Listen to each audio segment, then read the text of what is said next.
C'est un peu bizarre, je sais pas si c'est toi qui nous reçois, c'est nous qui te recevons, qu'est-ce qu'on doit dire là? C'est un peu des deux là. Un peu des Vous me deux. recevez et je vous reçois en même temps. Bon allez, pour poser quand même le contexte, c'est par rapport à toi qu'on vient en Italie, donc bon, on va dire merci quand même pour l'invitation. Merci à vous d'être venu. Du coup, vas-y, on va commencer, on va se mettre à l'aise, mais je vois t'as l'air un peu stressé, tu veux pas d'interview? Non, je suis pas stressé. Stressé pourquoi toi aussi? Je suis à l'aise, y a pas de gars, sûr et certain. T'es en position. Non, tu veux que je me mette comme ça? Je suis à l'aise maintenant, c'est bon. C'est carré. Non, bah écoute, on va faire en sorte de te découvrir. Ok. Nous, on te connaît un petit peu parce qu'on se suit sur les réseaux. Bien sûr. Mais dans nos abonnés, c'est pas forcément tout le monde qui te connaît. Donc, dans un premier temps, je vais te demander de nous parler de ton parcours, depuis que tu es en jeune jusqu'à aujourd'hui, si tu peux nous faire un. Ouais, pas de problème. Donc, comme dit Aurélien Gamba, né 18 janvier 1999, je suis né à Colmar en Alsace. Donc, j'ai commencé à Colmar aux alentours de 5 ans. Soit j'ai joué jusqu'à mes 13-14 ans, mais j'étais déjà à Nancy à partir de 12 ans. Donc, comme dit, Colmar de mes 6 à mes 13-14 ans. Ensuite, j'ai failli aller au Racing Club de Strasbourg.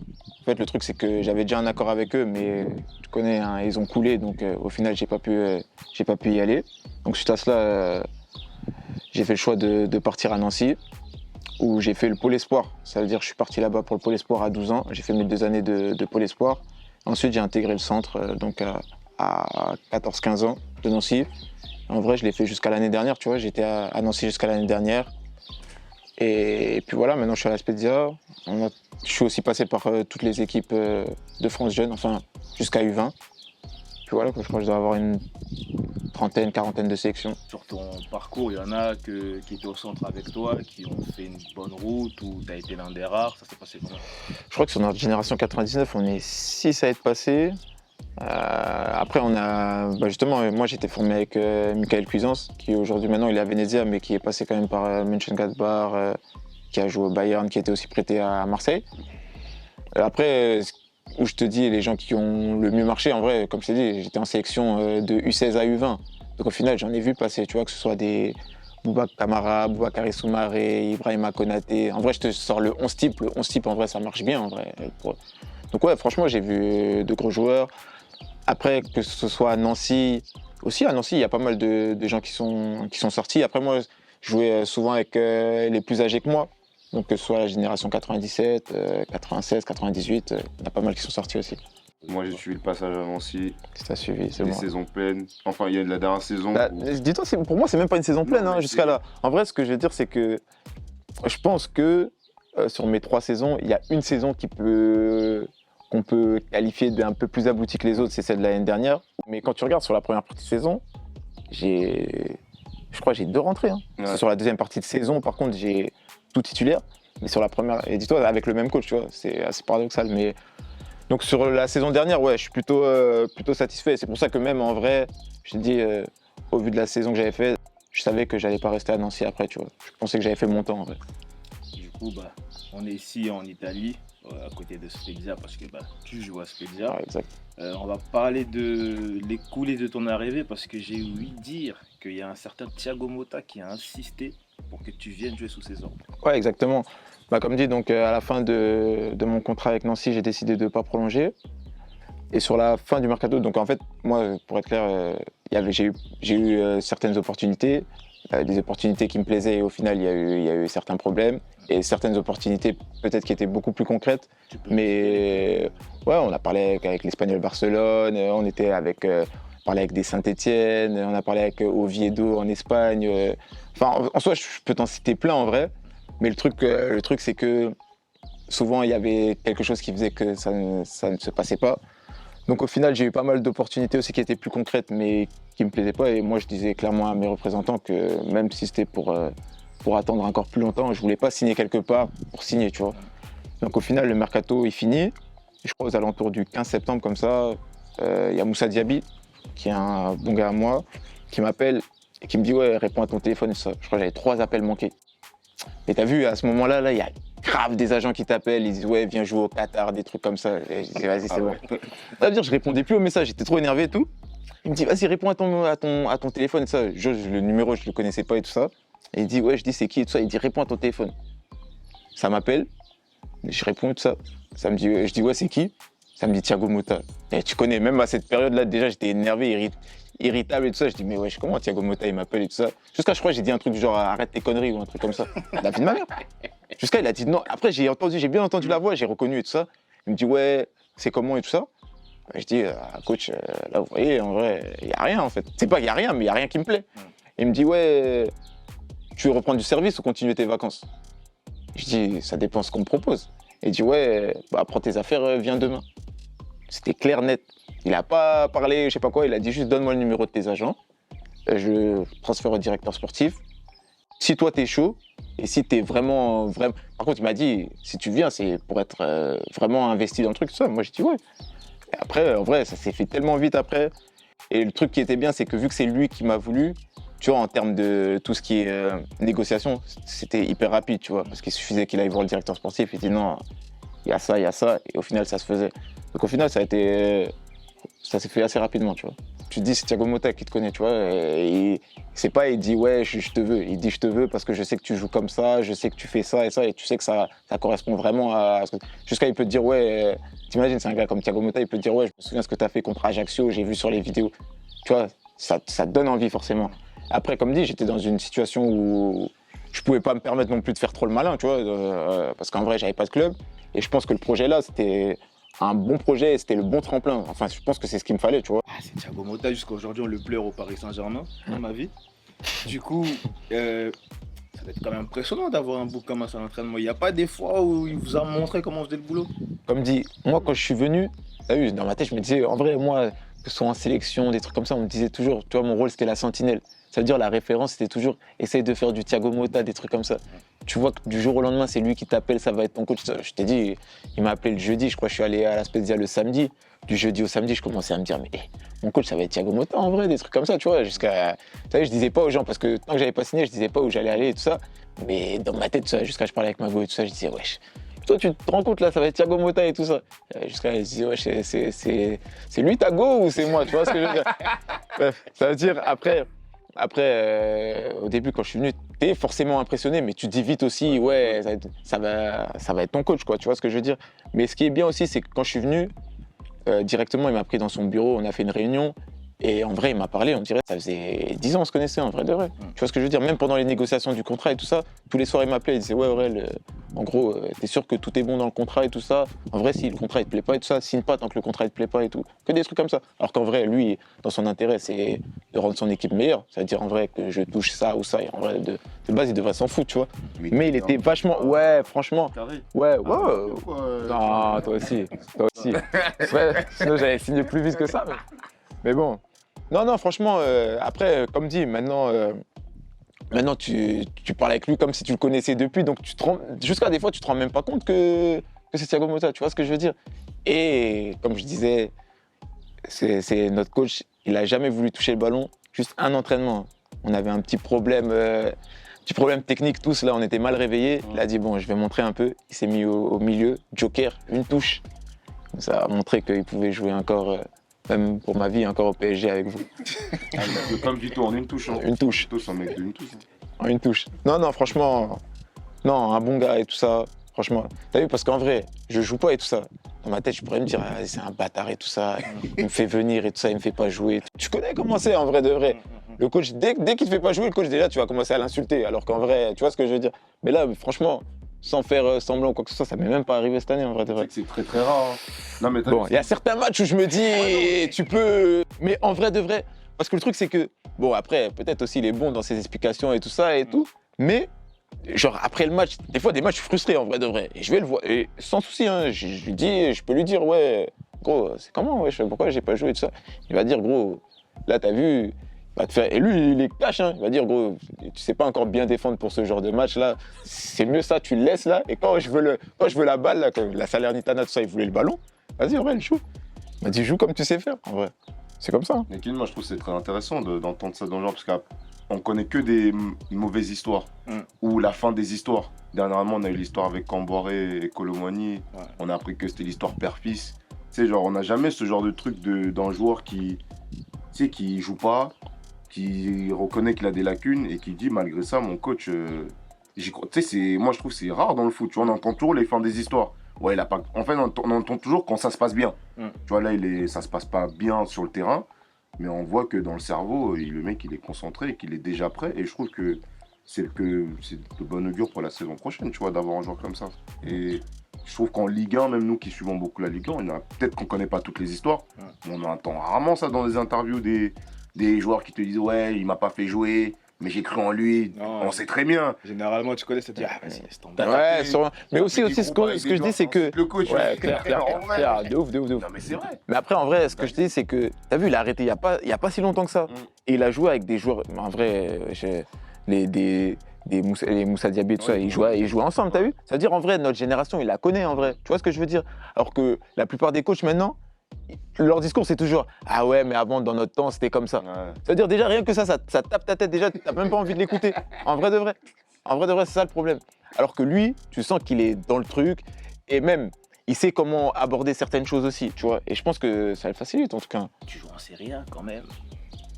L'Inter, la Juve, ouais, la vieille dame d'un de nos supporters ici, là. Milan AC, Naples. Même que ce soit sur le terrain ou même vu du banc, est-ce qu'il y a une équipe que tu as vue et tu t'es dit « Ah ouais. » Tu sais, ça va te surprendre, mais dans les équipes, moi, que j'ai vu qui m'ont le plus choqué, c'est Sassuolo. Ah ouais. Ah ouais. Parce que c'est le foot que je kiffe, tu vois. Ils partent du gardien, il n'y a pas de dégagement, je sais pas quoi, tu vas venir les presser, tu prends ton triangle, ils vont vers l'avant. Tu vois ce que je veux dire, franchement. Après, on a joué tout, l'Atalanta, la Juve, le Milan, tout ça. C'est des équipes, elles sont rodées, en fait. Tu vois ce que je veux dire. Mais après, le truc, c'est que le style aussi de jeu italien, c'est pas... t'as vu, c'est pas comme quand tu vois au jour d'aujourd'hui des City, des trucs comme ça. Là, c'est Milan, sûrement, que ce soit le Milan ou l'Inter qui vont gagner le championnat. Ça n'a rien à voir avec le style de jeu d'un City, d'un Barcelone, d'un truc comme ça. Même si Barcelone, là, c'est compliqué. Mais tu vois ce que je veux dire? En soi, moi, sur l'équipe, en tout cas, qui m'a le plus impressionné dans ce que j'aime du football, c'était Sassuolo cette année. Et l'Atalanta aussi, c'était une équipe bien rodée, ça. Tu vois, une équipe sans star, mais une vraie équipe, tu vois. À parler de Sassuolo, franchement, moi, je suis surpris. Je m'attendais à, je sais pas, l'Inter, Milan, vu que ça joue pour le titre. Mais après, si on doit dire individuellement, il y en a un particulièrement genre qui t'a vraiment impressionné, ou il y en a un sur le terrain, il t'a fait chier, il t'a mené la vie dure. Le truc, c'est que j'ai pas assez joué pour qu'il y ait quelqu'un qui me fasse vraiment chier. C'est ça le truc. J'ai pas assez joué pour quelqu'un qui me fasse chier. Même si t'es rentré 15 minutes, 20 minutes ou quoi, il y a toujours un mec qui fait que, vas-y, tu vois, tu sur le banc. Sur le banc. Ça veut dire qu'en fait, il voulait que je visualise la chose. Lui, il m'aurait fait chier, lui. Ah ouais, tu t'as fait de ouf. Sinon, ça, j'ai vu ça. Ouais. Non, en vrai, individuellement, du banc, hein, pas sur le terrain, du banc. J'ai vu que Léao, c'était fort de ouf. Léao, c'était fort de ouf. En plus, je m'en de ouf, hein, c'était même pas du banc parce que j'étais pas dans le groupe. Dans les gradins. J'étais pas dans le groupe. Ça veut dire, j'étais pas dans le groupe. Donc, mais Léao, c'était fort de ouf. Léao, c'était fort de ouf. Ensuite, en vrai, là, je dis, il y a pas longtemps, on a joué l'Atalanta. J'étais choqué, je connaissais pas Si, je connaissais Muriel, tu vois, mais je savais pas en vrai ce qu'il proposait. J'ai dit ce que je disais avant, quand un neuf là, il descend même au milieu de terrain pour venir chercher le ballon, c'est que lui m'a montré de vraies choses. Et puis ouais, après on a joué, Vlahovic là sur le match aller, il nous a mis 3. C'était encore à la Fiorentina, t'as vu? On l'a joué contre la Juve. À la Juve, il m'a moins impressionné. Mais quand on l'a joué à la Fiorentina, t'as vu, c'est son jardin là-bas, à la Fiorentina. Quand il joue là-bas, c'est danger.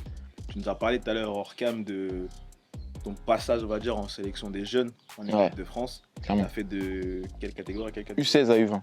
U16 à U20, bon, c'est pas mal quand même. Il y a pire. Et ça peut continuer, qui sait? Du coup, tu en gardes quel souvenir? Est-ce qu'il y a eu un bon moment ou quelque chose que tu retiens, positif comme négatif, que tu peux nous raconter? En soi, pour moi en tout cas, hein, je pense que la sélection, dans tous les cas, c'est forcément un bon moment. Tu vois ce que je veux dire? Tu vas avec les meilleurs joueurs de ta génération. J'ai fait des voyages, je crois, dans ma vie. Jamais je serais allé en Azerbaïdjan ou en Israël, des trucs comme ça. En vrai, ces trucs, ça m'intéresse même pas de base, tu vois. De base. Mais une fois que tu vas là-bas, tu vois ce que je veux dire. Il y a des trucs à faire et tout ça là-bas. Tu vois certaines cultures qui sont différentes et tout ça. Enfin, en vrai, j'ai fait grave des pays grâce à la sélection. Et puis au final, frère, je te dis la vérité, tu fais une semaine de sélection, c'est équivalent à 3 mois en club. Tu joues avec des joueurs, tu fais des taureaux, tu peux commencer le taureau à la première minute et encore à la 10e minute. Tu vas prendre tout le temps tes 15 passes, des trucs comme ça. En vrai de vrai, c'est formateur de ouf. Moi, après, bien sûr, des fois, tu vois, la Euro U17, on arrive en mode star de ouf dans notre tête, on se dit, ah ouais, on est chaud et tout ça. Tous les matchs. L'équipe type, c'était quoi? Au but, je crois que c'était Alban Lafont. Ah ouais. Après, c'était Zagadou, Camara en centrale. À gauche, Malansar. À droite, Mamadou Dembélé. Le milieu, c'était moi en sentinelle, Bouba Soumaré, Michael Cuisance, Rafik Guitane. On avait Moussa Diaby, on avait Amine Gouiri devant pour nous aider, tu vois. C'était un 2000, mais il venait avec nous. On avait une équipe, tu vas là-bas, là, les gens ils te regardent. Eux-mêmes, déjà, dans l'équipe, il n'y avait que des Renois, déjà. Ça veut dire que tu joues contre la Suède, tout ça, ils te regardent et tout ça, ils disent, dans la tête, on se disait, non, nous, on va être trop forts. On est revenu avec 0 point. 0 point. Tu l'expliques comment ça? Je sais pas si c'était un abus de confiance. En fait, le truc, c'est que on venait de changer de coach, on venait d'être avec Diomède. Diomède, il avait une perception précise de ce qu'il voulait. Et au final, en vrai, c'est qu'on n'avait pas eu assez de temps pour vraiment. Tu vois ce que je veux dire? C'est que souvent, ce qui est en sélection, c'est que ton sélectionneur, tu le gardes assez longtemps pour pouvoir justement préparer des choses. Et là, le truc, c'est qu'on n'avait pas forcément bien préparé les choses. Et aussi, on était confiants. T'as vu, on était trop confiants. Ça veut dire, après, pendant 2 ans, on a préparé le truc. On est allé à l'Euro 19. En vrai, pour moi, vu notre génération, on est obligé d'avoir un titre normalement. On l'a pas eu. Mais quand tu regardes l'Euro 19, on est retourné limite avec la même équipe. Peut-être à certains profils près. Ouais. J'en avais l'Angleterre, on leur a mis 5, la Turquie 4. Tu vois ce que je veux dire? Les gens étaient étonnés aussi, tu vois ce que je veux dire? Et là, on avait notre jeu vraiment. Non, mais comme dit, la sélection, en vrai, moi, j'ai eu que des bons moments. Hein. Après, la chance que j'ai eue, c'est que j'y suis allé dès la première sélection. Ça veut dire qu'on avait tout de suite un noyau, tu vois ce que je veux dire? Je pense que la sélection, là, quand il arrive, t'as vu justement, quand on en reparle du fait que c'était un peu introverti et tout ça, t'arrives, il y a déjà un groupe et tout ça doit être dur la sélection, en vrai de vrai. Ça doit être dur de ouf. Tu stresses et tout, les gens ils se connaissent déjà tous, tu vas commencer à faire une conserve, on te met joker, ça veut dire que t'es avec les 2 équipes, tu commences à perdre des ballons, les gens ils commencent à dire putain il est chelou lui, des trucs comme ça. tu vois ce que je veux dire? La vie de moi, il y a des gens comme ça, il y a des gens ils sont plus revenus en sélection alors que je sais ils sont trop forts. En vrai de vrai, je sais ils sont trop forts. Après tu les vois sur les terrains en 19 NAS, tu vois les gens ils disent ouais putain lui il est trop fort et tout ça. Ouais on sait il est trop fort. Mais gros, être fort là dans son club là c'est pas la même chose qu'être en sélection, en vrai de vrai, parce que là t'es avec les meilleurs des meilleurs. Mais c'est ça le truc. C'est ça le truc. Ta chance au Laisse tomber, et c'est vrai, en vrai de vrai. Et tu peux avoir le truc c'est que en club, malgré le fait que t'aies pas beaucoup de chance, tu peux avoir, en gros, tu fais quelque chose de mal le dimanche, tu peux revenir. Mais là tu rentres 10 minutes contre la Serbie, tu perds 3 ballons, tu reviens plus jamais. C'est fini. Oh, c'est pire que Deschamps. Et après, c'est fini, Ouais. on t'appelle plus. Tu nous as connus d'une certaine manière, donc est-ce que tu peux raconter un peu comment t'es tombé sur Maïta? Parce que bon, t'es à Spedia, Exactement. on enregistre quelque part dans le 17e à Paname, Ça dit- on voit pas trop comment ta connexion peut se faire. Comme je te disais, donc vu que je vois sur Insta, donc j'étais sur Insta et il se trouve que je suis abonné à Dinos et je vois qu'il a partagé un truc. Et je sais plus ce qu'il avait écrit dessus, mais en gros un truc du genre aller voir, un truc comme ça. Je suis allé voir ce truc et je vois que le débat c'était justement le débat Eto'o-Henry, ce fameux débat là. Donc je suis allé voir et j'ai trouvé le truc vachement intéressant et tout ça. T'as vu, moi, comme dit, hein, tout ce qui est, moi je kiffe trop le foot en vrai, de vrai, que ce soit le foot, la musique, les trucs comme ça.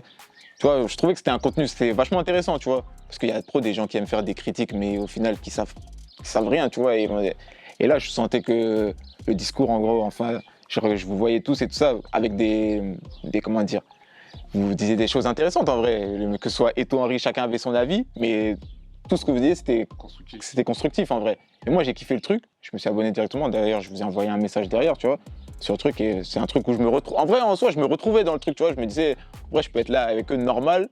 Moi, ça me ferait kiffer de parler de ce genre de truc. Et voilà, maintenant. Carrément, il nous a invités. On a dit, ouais, les gars, faut que vous veniez. C'est ça, mais je vois que vous partez. Non, c'est pas quand ça s'est passé comme ça. C'est moi. Ah, c'est comme ça. Il a dit. J'ai dit, moi, je vais faire des pauvres, vous partez à. Après, on allait à Marseille. Dis, vous partez à Marseille, mais wesh, venez en Italie aussi, wesh. Voilà. On organise chap, tu vois. Et quand tu regardes, au final, ça s'est fait vite. Carrément, j'ai envoyé un mauvais numéro au début. Ouais, j'appelle. Non, mais non, tu connais, moi, dans les business. J'appelle, je dis, mais en fait. On va me faire un coup, tu vois ce que je veux dire. On a peur d'avoir les business, tu connais. Non, mais. Non, au final, ça s'est bien fait. Regarde. Rapidement.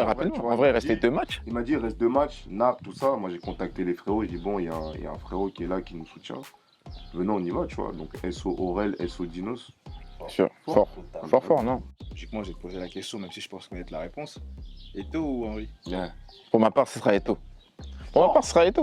Pour moi, comme je disais, c'est même pas un débat sur lequel je me suis jamais posé cette question. T'as vu, des fois, je me pose des questions, je me dis, t'as vu, il y a souvent le débat Cristiano, Messi, des trucs. Jamais dans ma tête, là, Eto'o-Henry, je me suis même pas posé la question. Mais après, j'ai réfléchi un peu, j'ai cherché à donner des points à Henry, des trucs comme ça. Et il y en a beaucoup. Mais pour moi, il mange pas encore. T'as eu là quand on mange à la table. Eto, il mange sur la grande table et Henri, il vient manger l'apéritif ici avec les autres. Totalement d'accord. Ouais. Pour moi, hein, Ouais. mais tout en respectant Henri, gros, c'est une légende. Mais pour moi, Eto, c'est Eto. Mais après, je suis camère, tu vois, peut-être pas assez objectif, tu vois ce que je veux dire. Mais ça reste mon point de vue. Et nous, on aime bien ce genre de point de vue. Non, c'est Ça toi va. qui aimes bien ce genre. Non, on aime bien. Il a pris parti direct, tu vois. Non, ça C'est va. normal. Ouais, Carrément.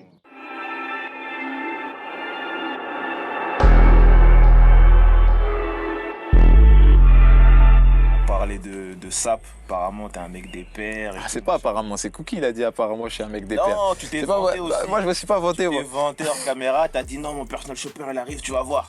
Là, ton personal shopper il est là. Non, J'ai carrément. vu qu'il y avait des belles petites paires là qui étaient arrivées. Là, déjà, t'en as pris 2. Ouais. Donc, on va te laisser de les présenter. Hein. Carrément, donc là, on est sur une Dunk Union. C'est franchement une paire que je kiffe. Je pense qu'il peut se. Une paire estivale, tu vois ce que je veux dire? Ouais. Que je vais caler. Purple and Gold, Voilà. ce sont des Lakers. Tu sais déjà. Toi, tu connais ton métier. Et en gros, ce que je veux dire, ouais, c'est. J'aime bien. C'est une paire que je vais mettre cet été, tranquillement en vacances, je pense. Donc voilà. Tu dois porter ça avec quoi? Là, écoute, ça dépend. Hein. Mais là, je suis sur un. Je pense que je vais mettre ça avec un cargo mouti. Je sais pas si tu vois. Un cargo mouti avec bien le pantalon qui tombe sur la paire. Et après, on va assaisonner ça avec un autre t-shirt. Mais ça, je pense que. T-shirt, même un t-shirt blanc, hein, tranquille. Hein, Ouais, tu connais. c'est C'est simple, efficace, une spéciale. Donc voilà. Surtout la deuxième paire, du coup. Sur la deuxième paire. Ah ouais, les étuis et tout. Ah, laisse tomber. Ah, c'est Il y a des professionnels ici. Donc là, on est sur une Louis Vuitton, sneakers Louis Vuitton. Franchement, je suis pas un mec trop fan de ce que. Ouais, quoique, non, si, mais pas en sneakers, tu vois. Je suis plus sur du Nike et tout. Mais là, franchement, je trouvais la paire cool de fou. J'avais vu qu'il y avait la même en blanc et noir. Et j'avais kiffé de ouf, mais c'était relativement compliqué à avoir parce que tout le monde s'était jeté dessus. Et je trouvais que celle-là aussi, ça faisait bien, tu vois, estival et tout. On va partir avec madame à Mykonos et tout, tu vois, c'est un truc à mettre, tu vois. Un truc à mettre. Je ferai un. De toute façon, je vous enverrai seulement l'outfit Ah, avec. ouais, carrément. Le fait d'être bien habillé, etc. Tu accordes quelle importance? En soi, même, c'est pour moi, en vrai, déjà, de base, tu vois. Se sentir bien lorsqu'on est habillé, je trouve que c'est quelque chose d'important, tu vois. C'est quelque chose d'important. Après, je fais pas ça pour les autres ou quoi que ce soit. Mais après, c'est toujours plaisant aussi d'être bien habillé. Quelqu'un vient te dire, ouais, là, t'as d'être ça, des trucs comme ça, tu vois, c'est cool, tu vois. Et comme dit maintenant, sur Instagram, on est. Tu vois, sur Instagram, tout le monde est connecté sur le outfit et tout ça, tu vois. Donc, faut pas passer pour un con. Parce que maintenant, le niveau est haut. Faut pas passer pour un con. Ah, donc ça veut dire que tu observes la concurrence, si je puis dire. L'observer. Ouais, en vrai, je vois clairement. Hein. Moi, j'ai pas honte à dire que même si je vois quelqu'un qui s'habille vraiment bien et ça peut m'inspirer sur quelque chose, sans le moindre souci. Parce qu'il y a trop de mythos qui disent, ouais, non, moi, je m'habille tout seul et tout ça. Tu les connais, tu vois. Non, franchement, moi, j'ai pas le moindre mal à dire que, ouais, cette personne, elle s'est sapée comme il se devait et j'aimerais bien aller vers ça, tu vois. Qu'est-ce que je voulais dire? Du coup, vu que tu regardes un peu ce qui se fait chez les autres, il y a qui. Je sais pas si je peux parler d'inspiration, mais genre, est-ce que tu peux me citer certains footeux ou même dans le basket, hein, où vraiment tu te dis, Ouais, dans le basket, c'est franchement, chaud, lui, il donne des idées. Que ce soit dans les footeux, dans les baskets, dans les même tout ce qui est rappeurs américains et tout ça. En vrai, j'ai vu en plus votre vidéo par rapport à ça et je dirais que je sais plus qui avait dit, mais je trouve que moi le plus chaud au niveau footballistique pour moi c'est El Giro Elia pour moi. En termes C'est l'ancien. C'est pour lui qui a moi. ramené ça. Pour moi c'est lui le boss sur ça. Après on voit en vrai que les Hollandais ils sont vraiment dans le truc aussi. Hein. Quand tu vois des Memphis, des Quincy Promes, des trucs comme ça, tu vois franchement ils sont dans la sape. Il y a Marcus qui est chaud dans les sneakers. Je sais qu'il est chaud dans les sneakers, il aime grave les sneakers et tout ça. Il y a je sais plus comment il s'appelle. Est-ce que tu vois c'est qui? Bifuma. Ouais, j'ai vu. Lui, il se sape pour de vrai, lui. Bifuma qui se sape pour de vrai. Après, on a là l'exemple aussi du moment, c'est Karim Benzema, tu vois. Il est clairement dans ça.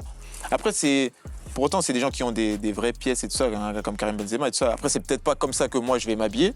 Mais je sais qu'après, il n'y a pas de vérité hein, dans le style. Hein. Chez les Anglais, les Belges, je sais qu'il y a beaucoup de gens qui parlent des Anglais. Chez les Belges, je sais que Batshuayi, chez les Belges, Batshuayi, il est chaud. Il y a les Allemands aussi, Sané et Gnabry. Sané et Gnabry qui sont, ils sont hype de ouf. Ouais, en tout cas, comme dit, de plus en plus de sportifs, de rappeurs, tout ça qui... En vrai, on te regarde tout le temps maintenant, tu vois ce que je veux dire? Donc tu es obligé de paraître du moins bien comme il faut. Le plus important pour toi, c'est la paire ou c'est le vêtement? Pour moi, c'est la paire. Quand tu sors, qu'est-ce qui est le plus important? Pour moi, c'est la paire. Là, tu peux aller au Zara, mettre un ensemble full Zara, mais si ta paire, elle ressort en vrai, pour moi c'est la paire que... Après, je sais pas ce que t'en penses, hein, Non, je suis d'accord. mais pour moi, c'est la paire qui joue beaucoup, en tout cas. Ouais, les accessoires aussi. Les accessoires aussi, clairement. Mais en vrai, tu vois, encore, j'ai envie de te dire, même en termes d'habits et tout ça, je suis même pas trop un gars qui va chez LV à la mort, des trucs comme ça. Hein. Je sais que ce qui est en termes de couture, j'aime bien Balenciaga parce que j'aime bien la coupe des t-shirts et tout ça. Mais dans tout ce qui est Louis Vuitton, Gucci et tout ça, franchement, je crois que c'est même dans ma garde-robe, ça doit être archi rare que j'ai des vêtements de ces marques-là, tu vois. Mais après, ouais, pour la sneakers, moi, c'est un truc que je kiffe à la mort et tu vois, je suis vachement dans le Nike, tu vois. Ouais, bon, après, là, il y a ton personal shopper qui t'a ramené pas mal de jolis modèles. Nous, malheureusement, on doit encore se farcir les rafles. Tu te réveilles à 7h, à 7h05. Mais frérot, moi aussi, je me réveille à 7h. Ah ouais? Le truc, c'est que je suis jamais sélectionné, mais moi aussi, je me réveille tout le temps. Je me réveille pour Yeezy, je me réveille pour Dunk. Tu avais des exclus et tout. Exclus. Non, on n'a pas des exclus. Après, on cherche seulement et on trouve. Mais non, moi aussi, le samedi à 7h, je me réveille. J'allume même l'ordinateur pour voir. Tu te dis, ouais, peut-être avec l'ordi, ça va aller mieux. Mais finalement, il n'y a rien. Jamais sélectionné. C'est quoi la plus grande folie que tu as fait pour avoir une paire? En soi, frérot, je fais pas de folie en termes de la plus grande folie. Non, en vrai, je reste quand même relativement raisonnable sur ce genre de choses. Tu vois, j'ai pas de folie en termes de paires. En vrai, quand tu regardes, comme je t'ai dit, vu que je suis beaucoup sur de la sneakers Nike et tout ça, même si maintenant tu sens que les prix sont beaucoup plus élevés, ils abusent un peu. Mais en vrai, moi, je suis que sur du Nike. Tu vois, là, j'ai quelques Dior B22 et là, la Louis Vuitton sneakers comme ça. Mais sinon, je suis pas un gars qui est vraiment sur de la sneakers de haute couture, en vrai de vrai. Après, que ce soit haute couture ou même genre les Sakai ou autres, je dirais pas le dernier modèle, puisque les derniers modèles sont là, mais la paire la plus chère que tu as pu obtenir ces derniers temps. La paire la plus chère que j'ai La paire avec la plus grande valeur. La paire avec la plus grande valeur. Ah, bah j'ai une Jordan 1 Travis Scott. Ah ouais? Ouais, j'ai une Jordan 1 Travis Scott. C'était pas galère pour l'avoir? J'avais un gars qui avait un plan, donc il m'a mis bien sur le coup, mais c'est vrai que... Tu vois que t'as des plugs. Non, là, non, mais là, ça arrive une fois. Mais frérot, avant ça, là, même là, tu peux regarder même mon historique Nike, tu vois que vous n'avez pas été sélectionné depuis. Mais bon, ouais, non, carrément. Mais sinon, ouais, en termes de sneakers, je crois que j'ai quand même pas mal de choses et tout ça, et puis voilà. C'est le modèle que tu préfères ou t'es... Non, c'est pas sur la Jordan 1. Non, peu importe, en termes de sneakers. En termes de sneakers, le modèle... Non, là, franchement, tu vois que maintenant, t'es vachement sur de la dunk en ce moment. Tu vois tout le monde avec des dunks. Moi, les dunks, je kiffe grave.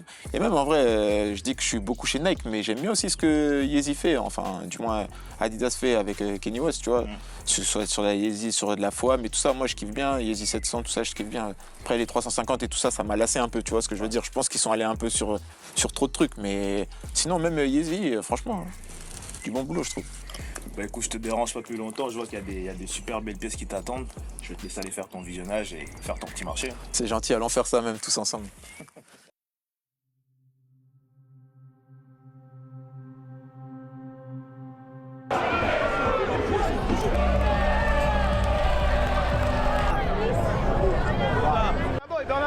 Burna Boy. It's Burna Boy. Yeah.